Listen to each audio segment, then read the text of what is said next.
मैं निधि सिंह सूचना भवन बोकारो से आप सभी का स्वागत करती हूं हमारे खास कार्यक्रम में, जिसका नाम है tales of happiness #spread positivity. दर्शकों, मैं उम्मीद करती हूं आपको हमारा ये खास कार्यक्रम बेहद पसंद आ रहा होगा। जिला प्रशासन की ओर से चलाई गई एक खास मुहिम है, जिसमें आप घर बैठे इस खास कार्यक्रम का आनंद उठा सकते हैं और हर रोज कुछ नया सीख सकते हैं। और मैं उम्मीद कर रही हूँ कि आप हमारे इस खास कार्यक्रम से हर रोज कुछ ना कुछ नया जरूर सीख रहे होंगे। तो बिना विलंब किए आज का कार्यक्रम शुरू करते हैं। हमारे आज के खास कार्यक्रम में हमारा साथ देंगे चंदन कुमार महतो, जो आज आप सभी को चित्रकारिता के अलग अलग गुण बताएंगे। साथ ही आपको कोई सवाल हो इस बीच तो आप कमेंट करके पूछ सकते हैं। तो आइए आज का कार्यक्रम शुरू करते हैं। बहुत बहुत स्वागत है आपका चंदन हमारे इस खास कार्यक्रम में। बहुत धन्यवाद इस टेल्स ऑफ हैप्पीनेस कार्यक्रम को, जिन्होंने सूचना भवन बोकारो के माध्यम से इतना अच्छा कार्यक्रम जो ग्रामीण क्षेत्रों से लेकर यहाँ तक कि शहरी क्षेत्र में जितने भी उनके प्रतिभा हैं वो दिखा सकते हैं। सबसे पहले यहाँ सूचना भवन को धन्यवाद देते हैं। बिल्कुल। तो जैसे कि हमारे आज के दर्शक है वो काफी बेसब्री से इंतजार कर रहे हैं कि आज आप उन्हें कौन सा चित्र बना कर दिखाने वाले हैं और क्या सिखाने वाले हैं। आज तो देखिए, सबसे पहले यहाँ पर पेंटिंग ऐसा चीज है कि समय ज़्यादा देना पड़ता है, इसलिए हम ऐसा पेंटिंग बनाए जो कम समय में आकर्षक दिखे। बिल्कुल। तो शुरू करते हैं। ओके। तो क्या बना रहे हैं आप? मैं एक अच्छा सा सीन घर में बना के रखा था इसको। इसको लाया भी हूँ। अच्छा। तो इसको बनाएंगे। ठीक है, आप बनाइए। तो आप बेसिकली करते क्या है? बेसिकली अभी सिटी कॉलेज यानी बोकारो सिटी से बीएड का पढ़ाई कर रहा हूँ। और चित्रकला में कब से रुचि आई आपकी? रुचि ये मेरी मजबूरी थी। अच्छा। क्योंकि बचपन में हम थोड़ा निर्धन परिवार से बिलोंग करते हैं और मेरे घर में पढ़ाई के लिए मतलब खर्चा नहीं निकल पाता था। इसी बीच मेरे मम्मी पापा बोले कि कुछ करना होगा आपको। हालांकि रुचि मेरा पेंटिंग में ही था, जिस कारण हम बाहर चल गए और पेंटिंग का काम सीख कर आ गए। और थोड़ा बहुत ऐसे हेल्प करते करते आज थोड़ा बहुत सीख गया हूँ। तो मतलब क्या उम्र हो रही होगी आपकी जब आपने पेंटिंग शुरू किया था? पेंटिंग वही लगभग मैट्रिक के बाद। मैट्रिक के बाद? हाँ। और अभी आपकी कोई क्लास भी चलती है पेंटिंग की? नहीं, अभी पढ़ाई में फुर्सत नहीं रहती है, इसलिए नहीं कर पाते हैं। अच्छा। उसके बाद फिर सोचे हैं आगे करने का। उससे पहले आप कभी मतलब पेंटिंग की क्लास बच्चों को देते थे? हाँ, जैसे किसी का अगर रुचि हो तो घर में सीख सकता है और जाके बहुत बच्चों को सिखाए हैं हम घर में। बस फ्री ऑफ कॉस्ट, किसी प्रकार का इसमें चार्ज नहीं लेते। अच्छा, फ्री ऑफ कॉस्ट। हाँ, बिल्कुल। ये काफ़ी बहुत ही अच्छा काम कर रहे हैं आप कि अभी की जनरेशन को फ्री ऑफ कॉस्ट सिखा रहे हैं।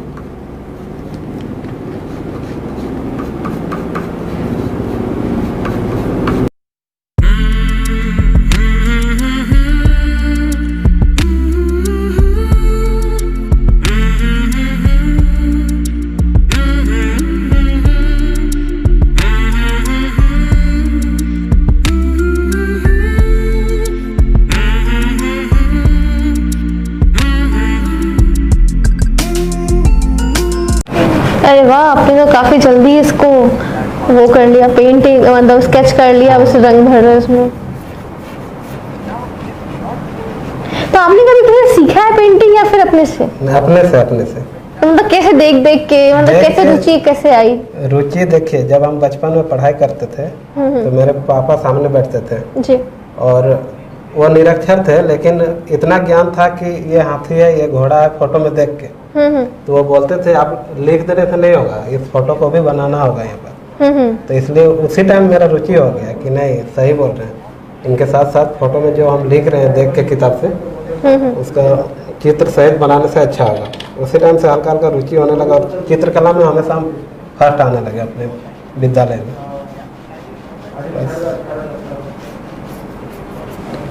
तो आगे को सोचा है पेंटिंग में ही आगे बढ़ने का?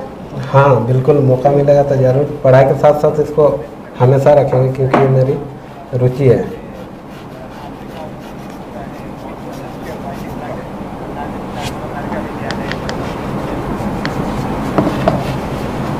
अच्छा, हमारे जो खास कार्यक्रम है उसका नाम है टेल्स ऑफ हैप्पीनेस। तो आपके जीवन में हैप्पीनेस का क्या अर्थ है? हैप्पीनेस देखिए, कर्म ऐसा कीजिए जिससे कुछ फल मिले, और फल ऐसा मिले जिससे कि अपना समाज और अपना गांव, अपना घर, यहाँ तक कि अपना परिवार भी खुश रहे, जिसमें से हम लोग सब खुश रहें। यही हैप्पीनेस है। बोकारो में कहाँ के रहने वाले हैं आप? बोकारो में कसमार प्रखंड के। कसमार प्रखंड के। शुरू से आप वहीं पर हैं? हाँ। स्कूली शिक्षा वगैरह सब वहीं पे हुई है आपकी? सब सरकारी से। अच्छा, जो बच्चे अभी आपको देख रहे हैं, जो आपसे पेंटिंग में जो रुचि रखते हैं, उन्हें कोई संदेश देंगे आप? संदेश जरूर देंगे कि देखिए, सफलता एक चुनौती है, उसे स्वीकार करना पड़ेगा, क्योंकि कठिनाई बहुत सारा आएगा, मेहनत करना पड़ेगा, और मेहनत के साथ साथ आपको उस कर्म के प्रति प्रेम रखना होगा, तभी काम सफल हो सकता है। बिल्कुल सही कहा आपने। देख लेते हैं कुछ बच्चों का कमेंट आ रहा है या नहीं। जैसे आपने कहा कि आप चित्रकला को अपना पढ़ाई के साथ आगे बढ़ाना चाहेंगे, तो कई बार ऐसा मौका आता होगा कि आप काफ़ी परेशान होते होंगे, तो आप पेंटिंग करते होंगे। हाँ। तो ये बताइए, इसे सकारात्मक कैसे रहा जा सकता है? देखिए, ये अपना काम है, इसमें रुचि है, आदमी का रुचि के अनुसार ही काम करना चाहिए। तो ये इधर उधर बैठने से बेहतर है, इसके उसके साथ कुछ नेगेटिव थॉट आने से पहले सोच लेते हैं कि कुछ काम किया जाए, जिसमें किसी प्रकार का टेंशन नहीं होता है, अपना काम में लग जाते हैं, और अगर फोटो अच्छा बनने लगता है तो और अच्छा लगने लगता है। हमें सब पॉजिटिव सोच आता है।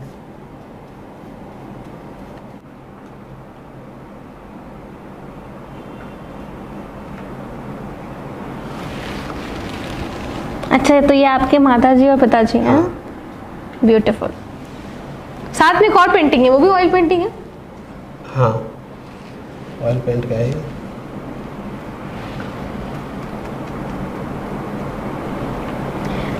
तो आपको सबसे अच्छा पेंटिंग मतलब क्या लगता है? लाइक चित्रकला में स्केचिंग अच्छा लगता है, या पेंटिंग लगता है, या फिर कैनवास पेंटिंग, क्या लगता है सबसे बेहतर? सबसे अच्छा ऑयल पेंट। Oil painting? हाँ। कहते हैं ऑयल पेंटिंग सबसे ज़्यादा डिफिकल्ट होता है। डिफिकल्ट होता है, लेकिन हमको अच्छा लगता है, क्योंकि बचपन से हम वही ऑयल पेंट से ही स्टार्ट किए सीखना। उसके बाद में लगभग वही 1-2 साल से ये बनाना शुरू किए वाटर कलर से। अच्छा, तो आपने यहाँ पहाड़ और आसमान को रंग दिया। हाँ। अब पेड़ की बारी। पेड़ की बारी।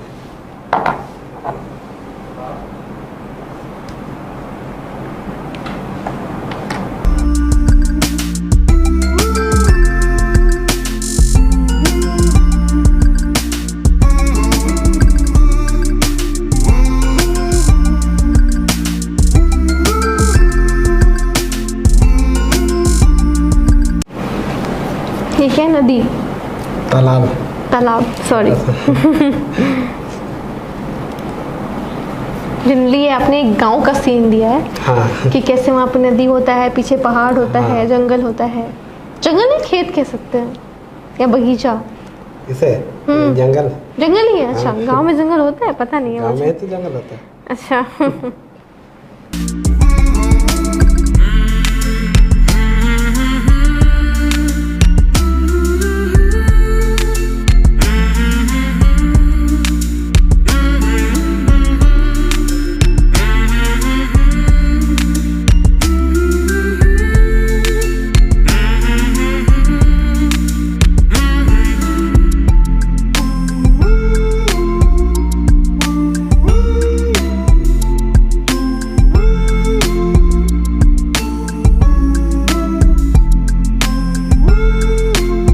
मतलब हमने जब देखा था पेंटिंग, तो सिर्फ एक स्केच दिख रहा था, और सडनली ये इतना प्यारा कलरफुल दिख गया। अच्छा, सबके सारे कलाकार जो होते हैं उनके अलग अलग कॉन्सेप्ट होते हैं पेंटिंग को लेकर। किसी को सादा पेंटिंग पसंद होता है, किसी को हल्का पसंद होता है, किसी को कम लाइट वाला। आपको कैसा पेंटिंग पसंद है? हमको ज़्यादा लाइट वाला, हल्का हल्का लाइट भी रहे और शेडिंग भी रहे, कलरफुल होना चाहिए। हाँ, बिना शेडिंग का अच्छा नहीं लगता। बिल्कुल, शेडिंग में पेंटिंग मुझे पसंद नहीं है। कितना प्यारा बनाया आपने, वाकई बहुत प्यारा लग रहा है। मुझे पता है इसमें थोड़ा सा और बनना बाकी है, उसके बाद तो ये और अद्भुत लगेगा। कई सारे स्कूल में पेंटिंग को एक करिकुलर एक्टिविटी के रूप में माना जाता है। हाँ। लेकिन एक आर्टिस्ट के लिए जो पेंटिंग होता है वो एक क्रिएटिविटी होता है। हाँ। आप दोनों में फ़र्क थोड़ा समझाएं हमें।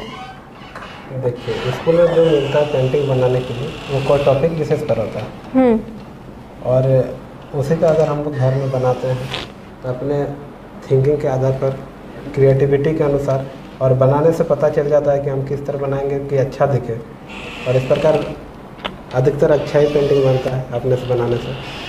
दोनों में अंतर है, वो मजबूरी में बनाना पड़ता है, ये अपने मन से बनाते तो अच्छा लगता है बनाने में, अच्छा, कुछ नया बनता है। पेंटिंग में कुछ अचीवमेंट के बारे में बताएं, लाइक कभी कोई कंपटीशन वगैरह हुआ उसमें पार्टिसिपेट किए? पेंटिंग में नहीं, लेकिन इसी तरह पेंट में लिखने का था श्रुति लेख, तो उसमें फर्स्ट किया था अपने। अच्छा, पेंटिंग में श्रुति लेख में आप फर्स्ट किए थे। तो बीएड करके आपको टीचिंग लाइन में जाना है, तो पेंटिंग के ही टीचर बनना है या फिर कुछ और? ऐसे मेरा सब्जेक्ट हिंदी है, तो हिंदी का टीचर के साथ साथ ये भी शौक है, तो इसको भी पढ़ाएंगे बच्चों को वैसे खाली टाइम पर। जो फ्री पीरियड होगा उसमें आप पेंटिंग सिखाएंगे? हाँ।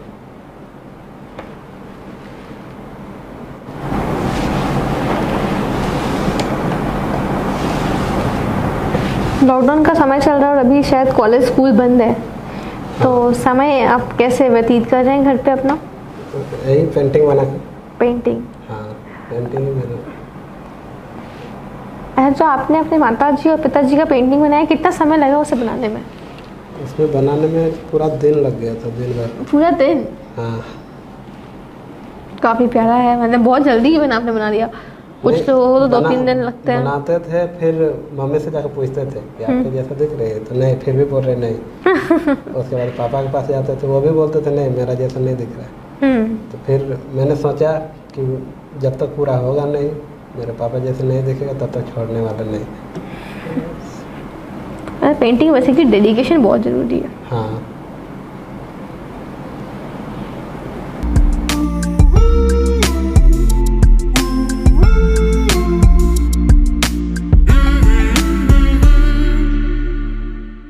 Thank you.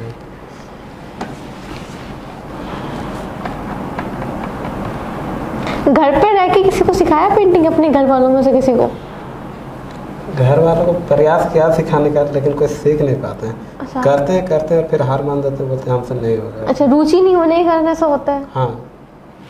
कई बार ऐसा होता है कि बच्चे पेंटिंग करना सीखते हैं लेकिन बहुत जल्दी सफल नहीं हो पाते हैं और वो हार मानते हैं, ऐसे में उन्हें कोई संदेश देंगे?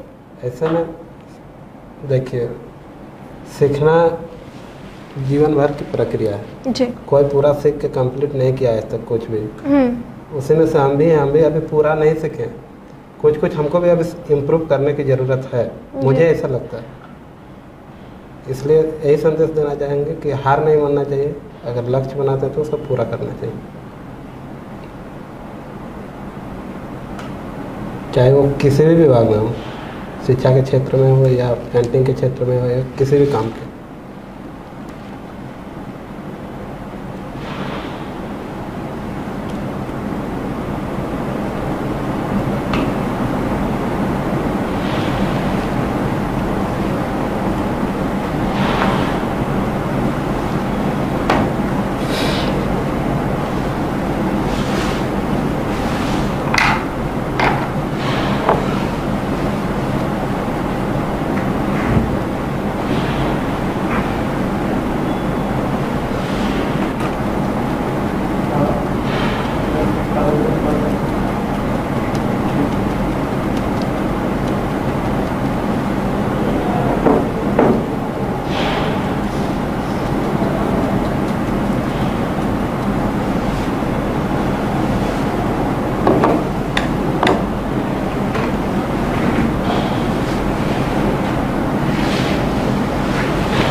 ये आप दरवाजा बना लें? हाँ, दरवाजा।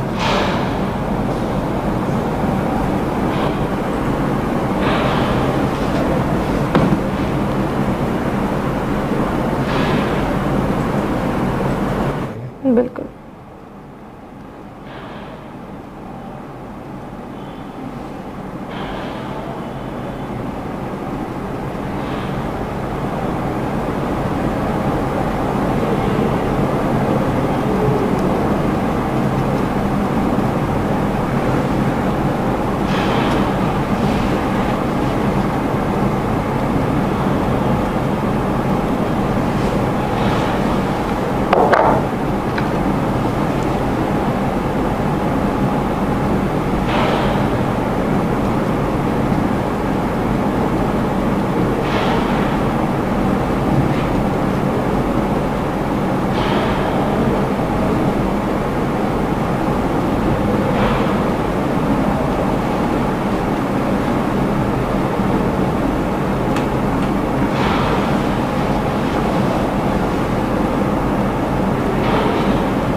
अच्छा, एक चीज मैंने नोटिस किया, आपने फोन में पेंटिंग पहले देख लिया, हाँ। उसके बाद आपने दोबारा एक बार भी नहीं देखा, तो आपने उसे माइंड में बैठा लिया क्या? नहीं, उसको बनाए थे ना, तो हाँ, अच्छा आइडिया है वो भी ऐसे। देख के नहीं, अपने से बनाए थे। अच्छा वो भी इमेजिंग करके ही बनाए थे, वो स्पेशल दिखाने के लिए अच्छा। कि हाँ।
कंप्लीट हो गया आपका पेंटिंग?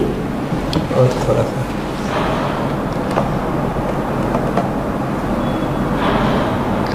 मतलब हमें बस ये ट्री को आपने सिर्फ ब्रश की मदद से बनाया है? हाँ।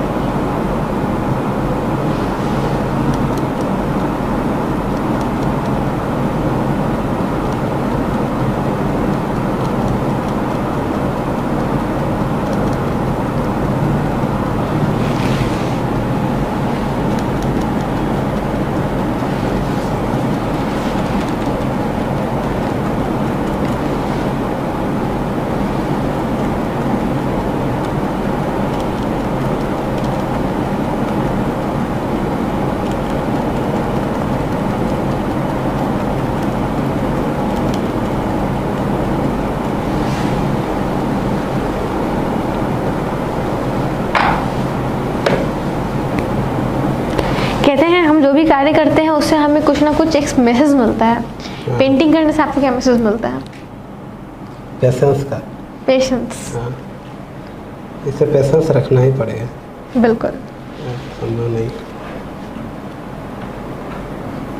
अच्छा, तो आपने ये शैडो बनाया पेड़ का? हाँ, पानी है ना। बिल्कुल।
और ये आपने चिड़िया उड़ा दिया आसमान में।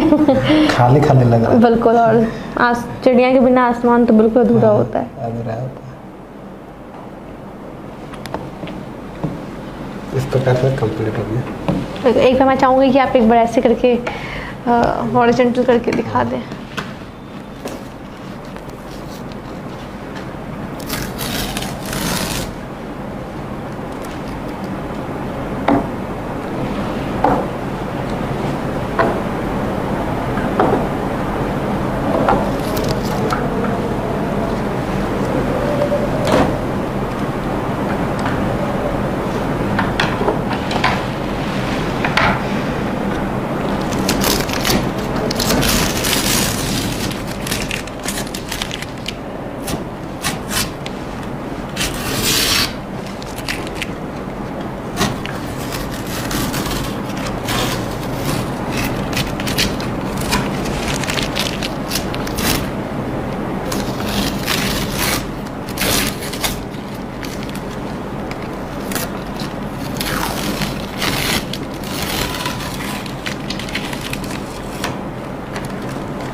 तो ये आपका पेंटिंग एकदम हूबहू जैसा भी आपने हमें फ़ोन पे दिखाया था वैसा बन के तैयार है। बहुत बहुत प्यारा, जैसा मैंने कहा था कि इसे बनने के बाद मैं कहूँगी, और एक्चुअली ये अद्भुत और बहुत प्यारा दृश्य है। चंदन, मैं चाहूँगी कि अगर अपने साथ अगर आप और भी कोई पेंटिंग लाएँ तो हमारे दर्शकों को और भी दिखा दें। जी जरूर। ये मैं शिक्षक दिवस में डॉक्टर सर्वपल्ली राधाकृष्णन। डॉक्टर सर्वपल्ली राधाकृष्णन। तो ये ऑयल पेंटिंग है? ऑयल पेंटिंग है। ब्यूटीफुल। और ये खुद से बनाया कैनवास है, ये कपड़ा का बनाया है। ये बहुत प्यारा, बहुत प्यारा। मैं अपने दर्शकों को बताना चाहूँगी कि अगर आपको पेंटिंग के सिलसिले कोई भी सवाल हो तो अभी आप लाइव पूछ सकते हैं, या तो फिर आप चंदन से बाद में संपर्क भी कर सकते हैं। बिल्कुल। ये जी बिल्कुल, ये हमने दिखाया अभी, जिनके बदौलत आज मैं यहाँ तक पहुँचा। बिल्कुल।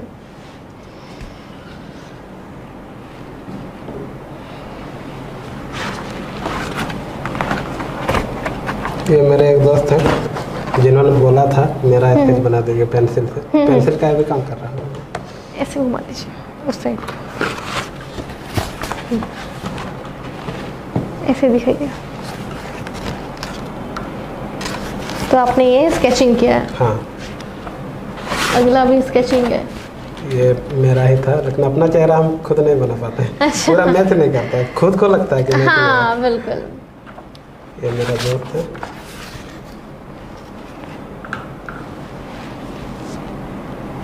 ये भी कमीशन वर्क था। ये गांधी जी। नमस्कार, मैं निधि सिंह एक बार फिर से आप सभी का स्वागत करती हूँ। माफ़ कीजिएगा, टेक्निकल इशू के कारण ये जो लाइव था पहले वाला लाइव वो थोड़ा सा रुक गया, लेकिन मैं उम्मीद करती हूँ आपने पेंटिंग अच्छे से देखा होगा, और जो उन्होंने अपने और चित्रकार और अलग अलग चित्र जो दिखाएं उससे भी आपने देखा होगा और काफ़ी पसंद आया होगा। तो हम थे अब इस कार्यक्रम को समाप्त करने में, तब मैंने चंदन से पूछा था कि जाते जाते हमारे दर्शकों को कोई संदेश देना चाहेंगे, तो चंदन ने कहा था कि वो एक कहानी सुनाना चाहते हैं। तो बिना विलम्ब किए हम उनका कहानी सुनते हैं। जी, कहानी के माध्यम से मतलब संदेश देना जी बिल्कुल। तो सबसे पहले आपको बता दें कि मैं बीएड कर रहा हूँ अभी फिलहाल, और मेरा सब्जेक्ट हिंदी है। तो हिंदी वालों को अधिकतर कहानी और कविता पसंद होती है बहुत, बिल्कुल। इसलिए मैं कहानी के माध्यम से संदेश देना चाहता हूँ बच्चों को। एक बार की बात है, एक आदमी मतलब पेंटिंग बनाता था और अपना दिनचर्या चला रहा था उसी तरह। जैसे क्या होता था कि डेली पेंटिंग बनाता था, शाम को बनाता था और सुबह बेचने जाता था, फिर शाम को बनाता था और सुबह बेचने जाता था, और वो अपनी पेंटिंग 500 रुपये में बेचता था। और उनके पापा भी पेंटर थे, पेंटर के पापा भी पेंटर थे, इसलिए उनका बेटा को भी वो पेंटर सिखाया था। तो इस तरह करते करते डेली अपना परिवार चलाते चलाते क्या हुआ कि संजोग बस उसकी उम्र ढल गई, और अंत में क्या होता है कि वो बुढ़ापा आ गया। बुढ़ापा आने के बाद पेंटिंग नहीं बनता है किसी से, क्योंकि हाथ कांपने लगता है। वो भी सोचा कि क्यों ना मैं अपना पेंटिंग अपने बच्चों को सिखा दूँ। तो उसका एक बेटा था, तो उन्होंने सोचा कि अपना बेटा को ही सिखा दूँ। अपना बेटा को सिखाया, तो बेटा को रुचि कम था, तो बोला कि कोई दिक्कत नहीं, हम आपको सिखाएंगे। इस प्रकार से सिखाना शुरू किया, अपना बेटा को सिखाने लगा। किस तरह पेंटिंग करते हैं, किस तरह शेडिंग करते हैं, किस तरह स्केचिंग करते हैं। इस प्रकार से बेटा भी सीख गया।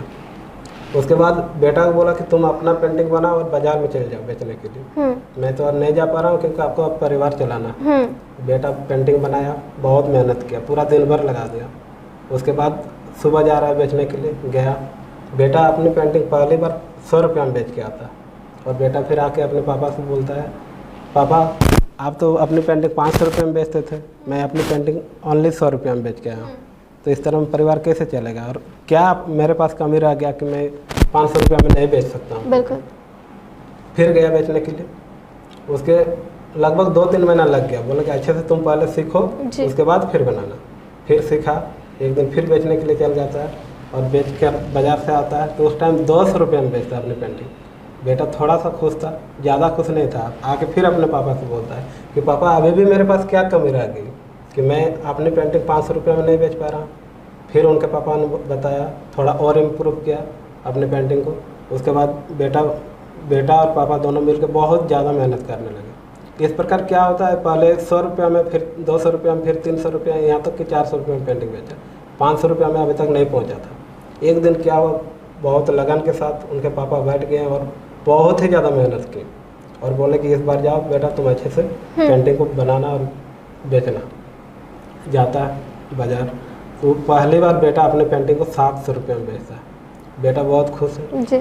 आया पापा को बोला, पापा उछल के और हंस रहा है कि पापा मेरा पेंटिंग पहली बार आज 700 रुपये में बेचा। अब उनके पापा बोलने लगे, बेटा इसमें ज़्यादा खुश होने की बात नहीं है, खुश तो मैं भी हूँ, आप भी हैं, लेकिन अब आपको ये बताऊँगा कि अपनी पेंटिंग 1000 रुपये में कैसे बेचेंगे। इस प्रकार क्या होता है, वो पापा से ना सीख कर पापा को बोलने लगता है कि पापा आप मुझे क्या सिखाओगे, अपनी पेंटिंग जीवन भर में आप 500 रुपये में बेचे हो, बिल्कुल, और आप मुझे सिखाओगे कि 1000 रुपये में किस तरह बेचते हैं। उनके पापा मायूस हो गए और बोलने लगे कि बेटा यही गलती मैंने किया था अपने पापा से। मेरे पापा मात्र 300 रुपये में बेचते थे पेंटिंग। उस टाइम मैंने भी बोला था, जब 500 रुपये में बेचा पहली बार, तो मैंने भी बोला कि पापा आप मुझे क्या सिखाओगे पेंटिंग, मैंने तो अपनी पेंटिंग 500 रुपये में बेची, जिस कारण आज जीवन भर मुझे 500 रुपये में पेंटिंग बेचकर अपना जीवन चलाना पड़ रहा है।